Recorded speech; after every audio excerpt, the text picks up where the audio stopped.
My name is Caitlin Williams, and I'm giving a presentation on the freedom of speech. The first question to ask when considering America's freedom of speech is, where does our freedom of speech come from? It comes from the First Amendment in the Bill of Rights. The First Amendment says, Congress shall make no law respecting an establishment of religion or prohibiting the free exercise thereof, or abridging the freedom of speech, or of the press, or the right of the people to peaceably assemble, and to petition the government for a redress of grievances. Simply put, this means that we the people have the freedom to say and write whatever we want. The press has the freedom to do the same.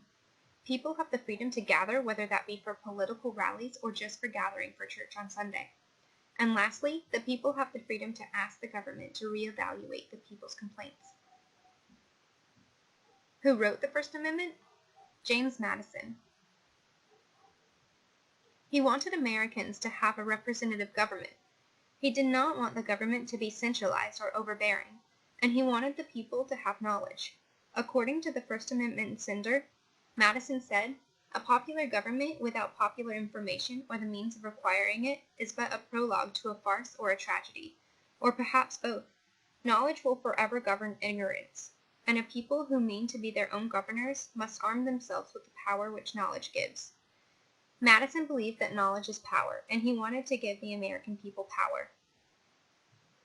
Now we know what the First Amendment says and why it was written, but specifically for free speech, what does the whole thing mean?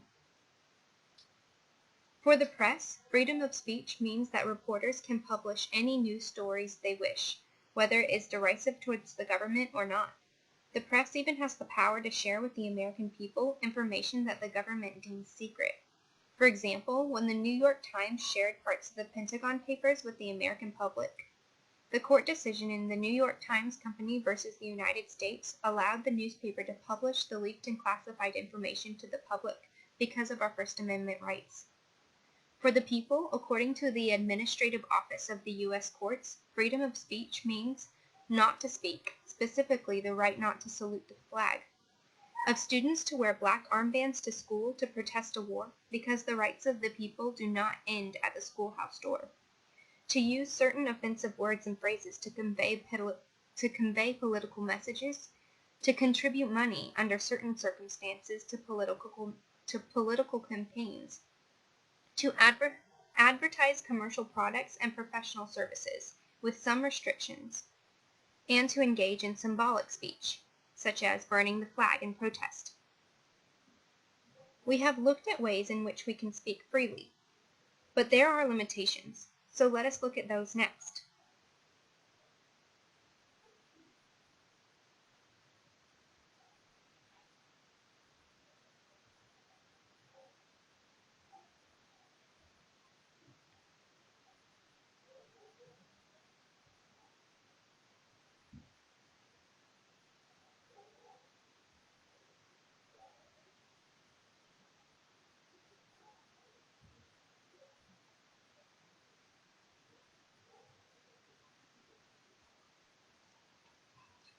As a U.S. citizen, according to the Administrative Office of the U.S. Courts, you may not incite actions that would harm others, make or distribute obscene materials, burn draft cards as an anti-war protest.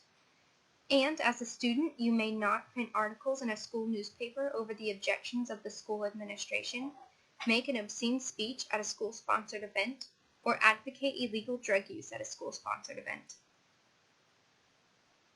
Now we know people and journalists have quite a bit of freedoms with their speech, but it is also important to remember that, as Ben Parker told Spider-Man, with great power comes great responsibility.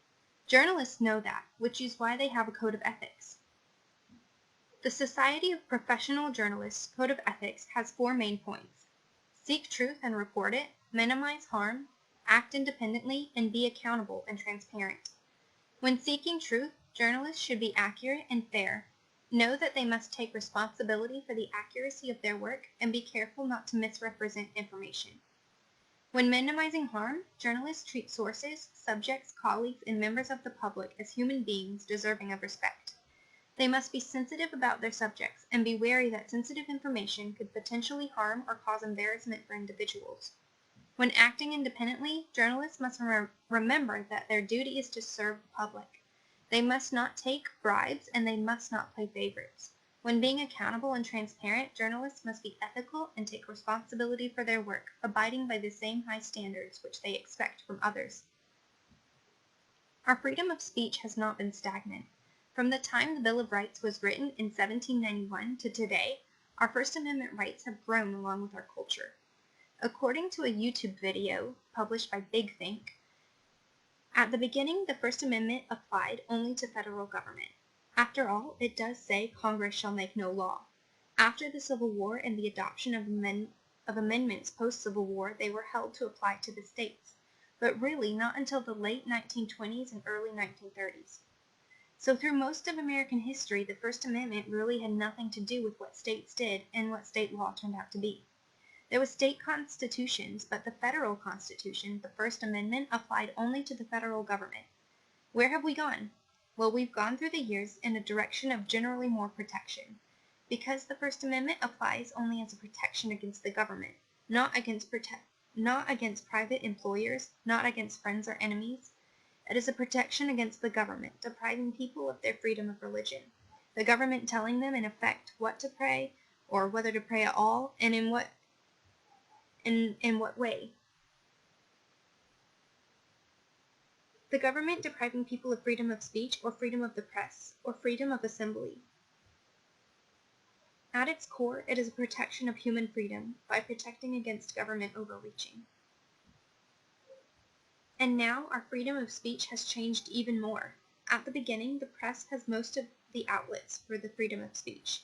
Even when radio and television came along, it was a small minority of people who had the ability to voice their opinions, where they could be heard on the waves.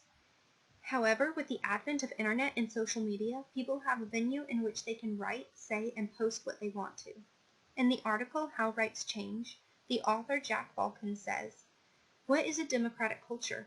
It is democratic in the sense that everyone gets to participate in the production of the culture. People are free to express their individuality through creativity and through participation in the forms of meaning-making that, in turn, constitute them and other people in society." So in conclusion, let us remember that just as journalists have a code of ethics for their power of free speech, we as individuals must have our codes as well.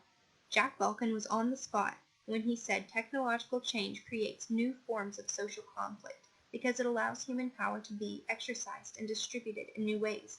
It creates new communities of interest and divides old ones. It pits existing groups and newly formed communities of interest against each other in new ways. So let us not divide ourselves with our freedoms. Rather, let us be respectful, and just as we want our speeches to be heard, let us hear others as well. These are my citations for my images, and these are my citations for my quotes.